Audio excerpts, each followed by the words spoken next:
See over all the streets the fascist banner waving, triumphant standard of a race reborn. It was Irish sweat and labour here, where we're standing, that made the docks, the London docks, Irish sweat and labour. And north, just north of the Irish, towards the Whitechapel section, was the Jewish section. Both of them were dedicated to the defence of this area, which was to be invaded by a fascist army under Oswald Mosley on October the 4th, 1936. In step here, thousands of Eastenders prepare to resist the invasion, barricading the path the fascists will take. 6,000 police are already concentrated in the area.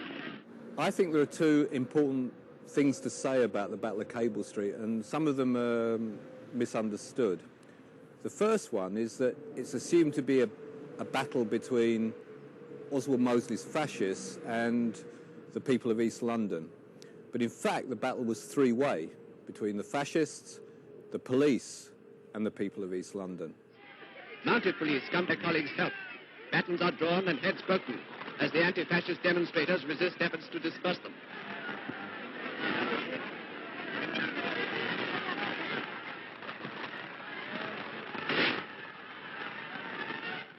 The real problem was the arbitrary authority of the police, the state, and property.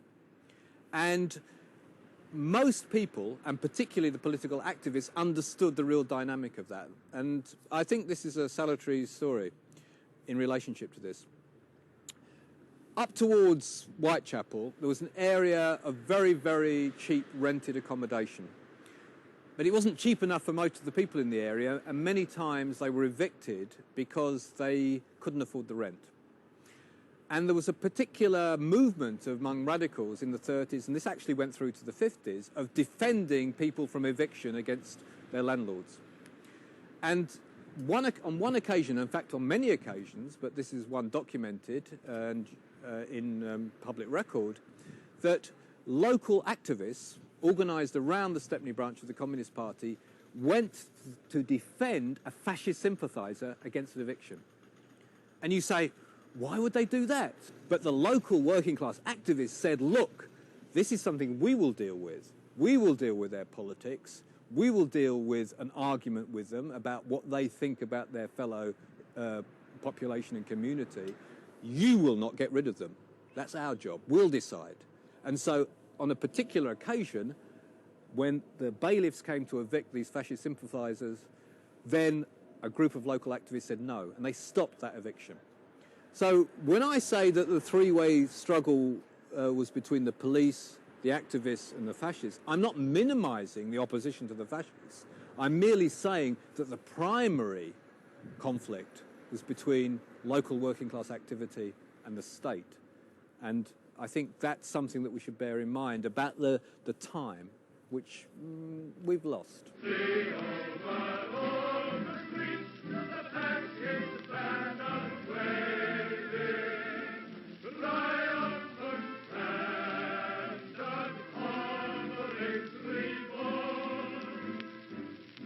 And the second, and I think equally important element of what happened on that day, which is perhaps difficult to grasp nowadays, is that it was about an East End which was very alien to most people's experience. East London is now assimilated into our culture through EastEnders and chirpy cockneys. But in 1936, it was a very dangerous place, or at least in people's imaginations, and it was a place where people fought hard about politics, about life, about many things. And the great thing about the Battle of Cable Street is that the people of the East End, those other people, came together and did something which perhaps we can't really understand, which was to act together to defeat somebody politically. They didn't rest on their laurels. They didn't say, we're happy with who we are. They didn't say, this is our cultural identity, leave me alone. They said, we're going to stop this, we're going to change something, we're going to act. communists, Labourites and Jews jammed the fascist route, resisting the peaceful efforts of the outnumbered police to clear the way. Incensed by Blackshirt, anti-red, anti-Jew propaganda, 5 East End boroughs unsuccessfully petitioned the Home Office to forbid the march. Now the crowd take matters into their own hands. And I think that's very important. The context for this was that Oswald Mosley formed a party called the British Union of Fascists in 1932. By 1936, he was having a hard time. He wasn't doing as well as he thought he was going to do. So Mosley had hit a roadblock. He was making no progress. He decided that one way of breaking through electorally was to galvanise anti-foreign sentiment, anti-Jewish sentiment, anything against the other. And the place to do that was the East End of London, which was brought everybody together. The East End of London was always the melting pot of British society, and he could specifically target the Jewish population of the East End of London. So he decided, after a campaign of about 9 months in which he was using his thugs to intimidate people, to smash windows, to come down here and say, we can do this, look, we are going to take on the foreigner in British society. What happened? Passing the Tower of London, 5,000 fascists rally to their mobilization for the much advertised march through the East End. And Sir Oswald Mosley, Blackshirt leader, arrives at Royal Mint Street to inspect his followers.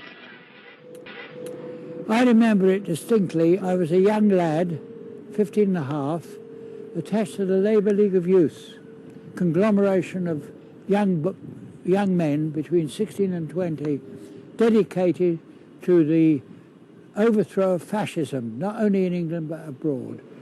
I took a tram down to Mile End, got off the tram, and there was a massive crowd congregated in that area within about a few hundred yards of where Mosley was going to advance. And you could hear in this conglomeration of people the chants, 1, 2, 3, 4, 5, we want Mosley, dead or alive. And all across there was these banners flying. Remember them as though it were yesterday. I pushed my way through these banners. People were there, I can see them now, young and old, but mainly local people consisting of Irish and Jewish working class. They'd come there to stop the fascist invasion of our patch. It brought people together. It brought very diverse communities together. It brought them together as people who opposed fascist violence, not on the basis of ethnicity, but on the basis of politics. And I think that's an important point to remember in the contemporary discussion. They brought people together politically, not culturally. People continued to have different cultures, but they had a political allegiance to stopping Mosley marching. Even more important, it showed the configuration of what the politics were in the East End of London. The Labour Party decided that it didn't want anything to do with the mobilisation against the fascists. It would be too difficult, it would be too problematic, it would be too violent. But this also applies to the question of religion. The Jewish Board of Deputies said, do not go out on the streets. If you go out on the streets, you will be castigated as violent Jews. So religious sentiment and conventional political sentiment were aligned. They both said, don't take on Mosley. What else? Well, there were a number of groups who wanted to do things. The most important was the local Communist Party. The Communist Party was cross-ethnicity. It grouped together the Jewish population of Stepney with certain elements of the old Irish population of Wapping. And that's the most important thing. There was a political alignment around an idea of changing something. Now, we then have a problem, because Mosley was going to march on the 4th of October, a Sunday. The Communist Party decided that it didn't want to take on the establishment. It wanted to stay close to the Labour Party because it had a new project of a popular front. It had been so frightened by the growth of fascism in Europe It'd been so frightened by its own defeats against that movement that it cozied up to the Labour Party and said, OK, we don't want to go.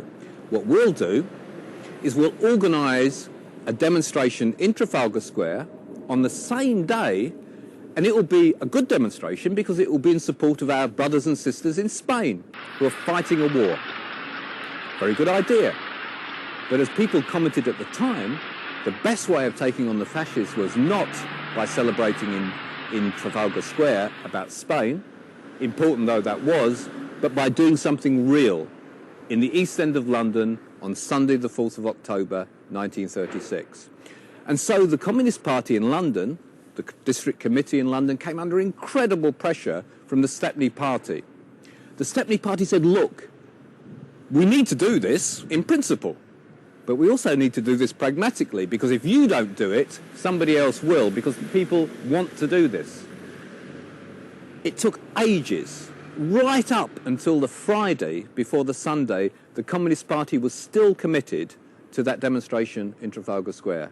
It was only under the most intense local pressure and finally dawning on them that this would be a total disaster if they ignored it, that they changed their position. Very late. Fortunately, the local party, members of the Independent Labour Party, other activists, including anarchists, ordinary people, were on the ground organising. And so within 48 hours, they were able to put together a huge organisation which was then able to take on the events of Sunday, the 4th of October. And that's where the story becomes a very practical one in terms of what happened on the day. I got to where the first battle took place. It wasn't a battle, it was a defensive action against the fascists, and that was at Lemon Street, which is just round the corner here. And there, I remember leaning against the wall and seeing a massive army all around me. They said it was over 200,000 people congested in that one main road. The British Union of Fascists mobilisation was scheduled for 2:30 p.m. They were due to assemble in Royal Mint Street, which was to enter the East End towards Whitechapel around Gardener's Corner. Most people report that after a few hours in the morning, it was very difficult to even get out of the underground stations around Aldgate, because most of the preparation had been done by the local people and by the Communist Party and the local Communist Party and the Independent Labour Party much earlier in the morning. And one thing I'd really like to draw attention to, and this applies to the question of violence and the question of the number of people who were injured, 80-odd people were injured, 80-odd people were arrested, 80-odd people were injured, according to the local statistics. Now, the reason it doesn't appear to be that much, and I'm not celebrating the violence here, is because the local organisers had their own first aid stations. They didn't go to the hospitals. They had everything organised. They had all their preparation. They were self-organisation of the highest kind. And they knew exactly what to do to stop everybody moving. But to do that, they needed the total support of the local population. Because if the fascists had been able to outflank them by coming in through Wapping, through the Irish Docklands areas, then they would have been comprehensively defeated. It was that unity between the two different populations, because they didn't exist as separate populations, which made it possible to hold the fascists out of the East End. And even more important, perhaps, the fascists couldn't come in through Bethnal Green. Everybody assumes that that was a fascist stronghold, but even that was contested territory. So they had to come in through the city, and they had to come in with police support. And that's the next stage of the battle as it presented itself. It was just after about 2 o'clock when we expected Mosley to march. There came the marching feet of police, and in front of them, a group of horses, police on horseback. They were to be the four leaders of the fascist march. Got as far as this crossroads when a tram came across right in front of them. The driver got off and left the tram. A natural barricade which stopped the police getting into the forefront of our defence.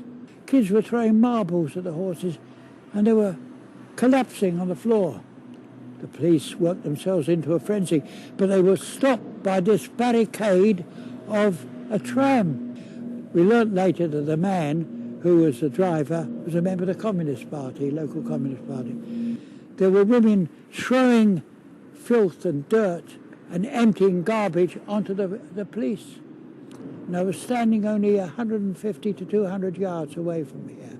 And they actually captured 2 of the policemen at the time. They took them round here, actually. And later on, when I did research, I found out the family that kept their helmets after they released the policemen. Police were there, Mosley well behind him. You couldn't see Mosley, it was all coppers. It was really a police war against the local people. And they baton charged on at least 3 occasions into the first ranks of the local population. What stopped what was going on in this area of London was a willingness to challenge not just something you disliked, but the authority of the state. And that was a combination of political activism, a set of ideas held by real people in real circumstances, and a weight of numbers, quality and quantity. Now, what happened was that this worked.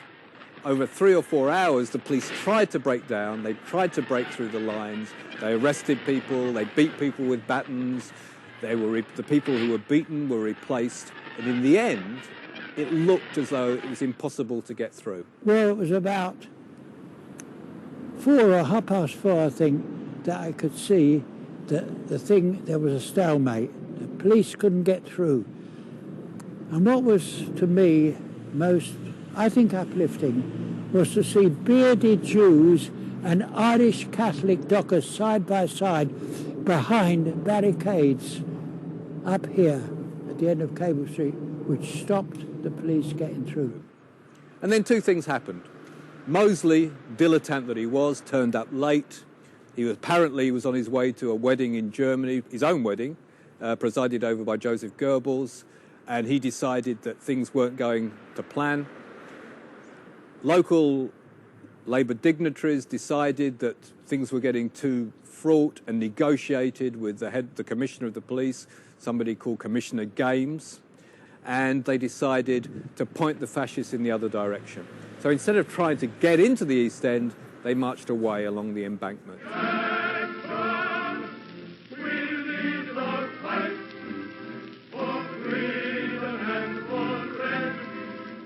And so, in practical terms, the day was a victory.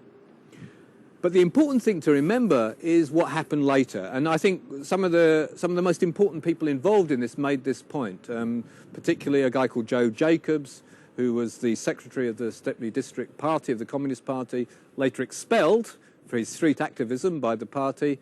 And he made the following point, is that what made it possible to win this one-day victory, not a total victory, was the unity of different sections of the working class. And that's good. But what we should also recognise is that most of the labour movement, for most of the time, was trying to ban the fascist march rather than dealing with it themselves. And they insisted that the problem was just as much the opposition to the fascist march as the fascist march. Almost within days, the Labour Party at its autumn conference condemned the opposition to the fascist march, a motion moved by Herbert Morrison, later head of the later London County Council, and I think a relative of Peter Mandelson. And he made this point that the communists were just as much to blame as the fascists in this instance. And within weeks or months, the national government had introduced the Public Order Act, ostensibly against uniformed manifestations of political belief, but almost immediately that limitation on public democracy was used much more against working class activism than it ever was against the fascists. And right through into the 70s and 80s, it was used against people who opposed British rule in whatever part of the world, particularly the Irish struggle. And it's the thin end of the wedge as we now contemplate our own struggle to increase civil liberties or to maintain civil liberties in opposition to British involvement in various parts of the world. We cannot now demonstrate within the confines of Parliament. What would that mean to somebody who defended the East End of London against the fascists and against police support for that march? We have to recognise that our own defence of civil liberties can never, never be put in the hands of an authority other than our own power. Before October the 4th, if you look Jewish in a street, you could be set upon by a group of black-shirted warriors, Mosley's army, and all across, painted on the walls, perish Judea, HRP, down with the Jews, perish the Jews. And also in the little steebles, or where the Jews had their little synagogues, I and a friend of mine, Sullivan, an Irish, on 2 occasions we had to stand outside because when they came out on a Friday night after the service, fascists would be waiting at the corner to attack old people and beat them up. And we had a sort of defence army. We had to have a defence army to see that wasn't done. And one Saturday we went over to Victoria Park to watch the football. They had Saturday football there as boys. And I remember I was with a McCarthy who was a trainee boxer. And we were walking through Meath Gardens, which is external to Victoria Park, when suddenly a group of young fascists, obviously in black shirts, in their uniform, shouted, "Jew bastards, get out." Now McCarthy wasn't a Jew bastard, he was the son of an Irish Catholic. He told us stop, he walked back to the leader, boom, straight in the face, broke his nose, you see the blood spurting out, and the rest turned and fled. Cable Street took place in the context of a very, very fraught international environment. At that time, fascism was on the rise throughout Europe. But at the same time, Britain, or the British establishment, realised that they would have to take on Germany again. For them, it didn't really matter that Germany was fascist. What really mattered was they were having to take on a reinvigorated Germany. But for many ordinary people in Britain, they would never have fought for king and country, but they would fight against a fascist Germany or a fascist Europe. And one of the things we should remember about Cable Street, particularly in relationship to the official Labour movement, was that it was a way of reconciling ordinary British people to fight for Britain against something they hated even more. They weren't too fond of Britain, they weren't too fond of the British Empire, but they thought fascism was even worse. And that's something that's often been forgotten in the period since 1936. Before we get to that point, though, we should realise that it was very dangerous for a lot of people. If you were a left-winger, if you were Jewish, if you were a gypsy in Europe, things were getting much worse. And in 1936, things had spread. It wasn't just in Germany. A civil war had broken out in Spain. A Falangist regime had attempted to take power against the Spanish Republic, and the great slogan, which had become part of the East End myth about Cable Street, "They will not pass, non passeront," began to be heard around Europe. Some anarchists now feel that their refusal to take power was the beginning of their undoing. At that time, the anarchists had no doubt about their main objective, to defeat fascism.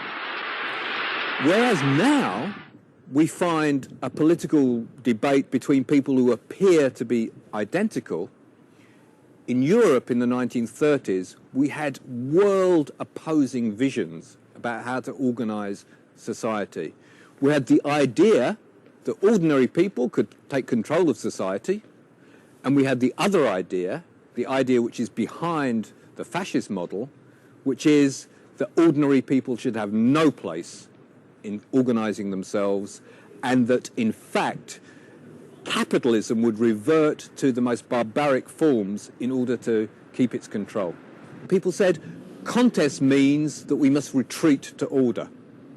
So that was the basis of fascism in Europe. If you can't organise society around the needs of the people who run it, the capitalist class, the feudal landowners, then we need a hard fist. That's the basis of European fascism.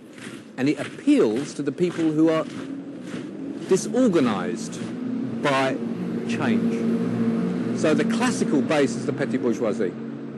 And this doesn't happen in Britain because there isn't a big petty bourgeoisie. Britain had industrialised much earlier. Society was much more around the basis of people who lived with each other. They organised with each other. They didn't have problems in terms of deciding that they were being disorganised by themselves, the working class, or by the bosses they didn't like. And I think that's a very important point to remember about why fascism took place in Europe and why not in Britain. Britain is a historically successful capitalist country. For 200 years, Britain had worked. Capitalism was fine. People objected to it, and there are many struggles in this area which testify to how brutal it could be. But compare that with the experience of capitalist development in Germany or Eastern Europe, or in fact anywhere else in the world, and you understand how fragile that social relationship could be. What I mean by the fragility of capitalism in Europe is that it's a relatively new phenomenon. If you look at most European societies, and up until the 1890s, they're not very modern. They contain lots of social formations, social classes, who we wouldn't recognise. One of the interesting paradoxes about this is that getting rid of their Jewish population, in terms of the ghettos, in terms of the pogroms, gave us the Jewish population in the East End of London, which became much more radical and progressive. And that's good. And let's think about that when we think about people arriving here today. The problem for everybody considering the issue in Britain in 1936 was, well, how fragile is the regime in Britain? The Great Depression had happened. The First World War had been fought to end all wars and had produced what for the vast majority of ordinary people? So there was a potential for social disruption on a scale in British society that hadn't been seen since the 17th century. And that was what worried many, many people. It wasn't on the same scale, and I would never claim it was on the same scale as in most other areas of Europe. But many important people thought that the model for European political organisations could be transposed into Britain. And that was the point of Mosley. I am speaking to you on behalf of a new political party. We'll fight in the next House of Commons to get a policy of vigour and of action. That was the point about his new organisation. The new party had become the British Union of Fascists. The salvation of Britain, this entity, was to be through the fascist model. And he took one lesson, which he thought he could learn, from the experience of Central European fascism, which was anti-Semitism. And that's why the East End of London became the focus of his activity. It was the centre of the Jewish population. The majority of people in Stepney were Jewish. There were 60,000 people, not a lot, but it was still a majority population. They were the most vibrant elements of that population. They were not the only, but the most political elements of that population. They were foreigners. They were other. They were not British or English, whatever that meant in a mongrel nation. But there was something that could be identified as something that needed to be cleansed. An element of East London politics, which had actually been taken place since 1905, since the Aliens Act, in which right-wing organisations had targeted the foreigner and the Jew. So Mosley came to the East End of London in October 1936 in order to make that point, in order to, in the narrow sense, to galvanise his own popular base, but also to key in to the wider debates and terrifying political discussions which were happening throughout Europe. And the reason, again, that he was interested in the East End was not only the other, but the people who lived around the East End. The small people, the costermongers, the lumpen proletariat, the people who dispossessed. The classical social base of fascism, he thought he could galvanise in places like Bethnal Green, the edge of the Jewish area. You go to bed one night, you wake up in the morning, and you find the great champions of yesterday side by side on the same front bench, arms round each other's necks, dear old pals in the same national government. We know to this day that the difficulty about areas of major immigration are not the areas at the centre. People get used to it. People are much more fearful on the edge. And Mosley appealed to that area on the edge of the Jewish community around Bethnal Green. And that's where his source of power was, except he never built it up. Because much more effective in going out to win the support of those people was the organisations of the East End. So he never made it. He was going to lose. And in that sense, Cable Street is less a monument, it's less the culminating battle, it's just a symbol. He couldn't win. He couldn't win because people were willing to take him on, but it wasn't the be-all and end-all of the struggle. The real battle was fought over the hearts and minds about who you identify with. Do you identify with the idea that other people from different countries were your enemy, or do you identify with the idea that something else was your enemy?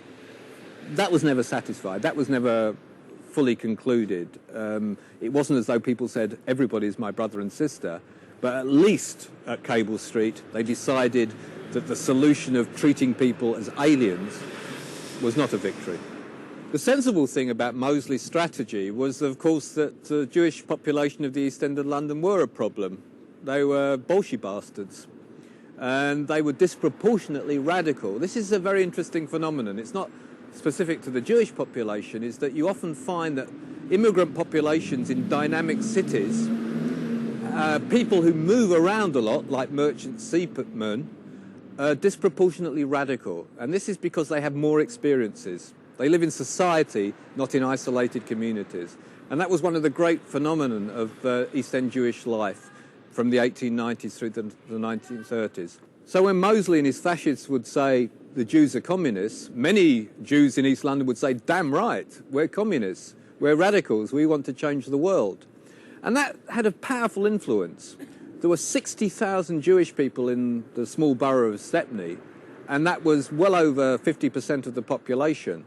But they had a disproportionate influence not only on the immediate area, but throughout the whole of the East End, where they galvanised the politics of the Irish workers in the Docklands, and they also had a big impact on the whole of the London Communist Party. And I think we need to remember that huge radical moment in which people who'd left the pogroms and the ghettos of the 1890s in Russia and Latvia and Poland arrived in a society which they thought was going to make them, but they had to remake themselves. That's a good thing. And they had to take on the British establishment. They had to take on an anti-Semitic British establishment. Mosley was a member of that establishment, and he thought it was entirely uncontentious to be anti-Semitic. And if you read any of the documents of the Conservative Party, whether it's from Churchill through to Baldwin, or even to the Daily Mail and the Daily Express, the Rothermere Press, entirely anti-Semitic. So Mosley thought he was on a winner, and he was on a winner.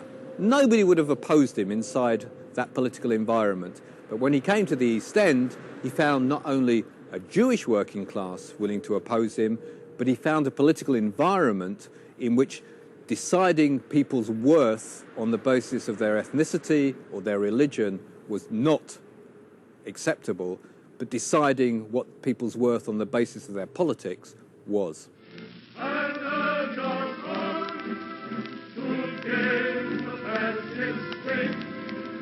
Nobody thought of doing a mural in 1936. And in one sense, that's very unusual because the 1920s and 1930s were the high point of political murals. And that's probably because of the nature of class struggle. Popular movements demanded not only political but cultural and aesthetic responses. And the great murals, the Mexican tradition, the South American tradition, which this mural in fact copies in positive homage, were those in which active political struggle needed to find many forms of expression, not just in mural terms, but in Picasso's Guernica, in German Expressionism, which you also find particularly in the sort of little Hitler figure over here. It could come out of a George Grosz cartoon. This image of mass activity is very much derived from the political traditions, the cultural traditions of aesthetic modernity. But it didn't happen in the 1930s. There isn't that tradition in the British aesthetic or cultural environment. And the story, I think, is quite interesting. And I think the most positive element of it is that the original artist, Dave Binnington, wanted to do something which reinvigorated an active political tradition.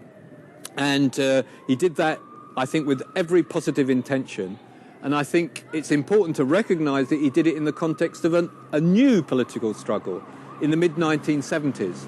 1976 was a period in which a new problem had arisen in the East End, one in which the new immigrant population, predominantly Bangladeshi, faced a struggle against racism and a very weak form of fascism in terms of the National Front. And it's worth also making the point that, again, there was a three-way relationship here. That there was a problem from the fascists. They were physically intimidating. They did cause heartache. They did cause pain. They did cause suffering to the population of Brick Lane and the areas which had replaced the Jewish population. But much more significantly, the problem for the Bangladeshi population was the racism of the British state. It was the racism of immigration controls. It was the legitimation of differential treatment in housing policy of the Labour Party. It was the move of the Liberal Democrats to take advantage of discriminatory housing to get a foothold in the area. It's a whole new ball game of political politicking in the East End, of which the Bangladeshi population was at the centre and increasingly became a key component of the Labour Party and Liberal Party democratic machines. So Dave Binnington wanted to make a symbol, and he came into a minefield. He appropriates the aesthetics of the past and produces a wonderful piece of public art. I bow to him, I take my hat off to him, but it becomes part of a struggle which has very little to do with the 1930s and everything to do with the machine politics of the 1970s and 1980s. And so, a handful of fascists can continually deface it. It isn't really finished till 1993 when they put a coat of varnish off. The council wants to wash its hands of it because it costs it a few £1,000. Very few people take an interest in it because it's part of not of a living, vibrant political tradition, but of a cultural heritage of a population which no longer lives here. And it will be very difficult to reinvigorate that. In fact, you could never reinvigorate it by constantly talking about Cable Street.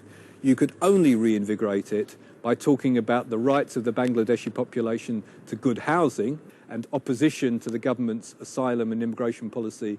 And if you wanted to do that, and let's hope we do, only then could you make the Battle of Cable Street a living memory for the population of this area.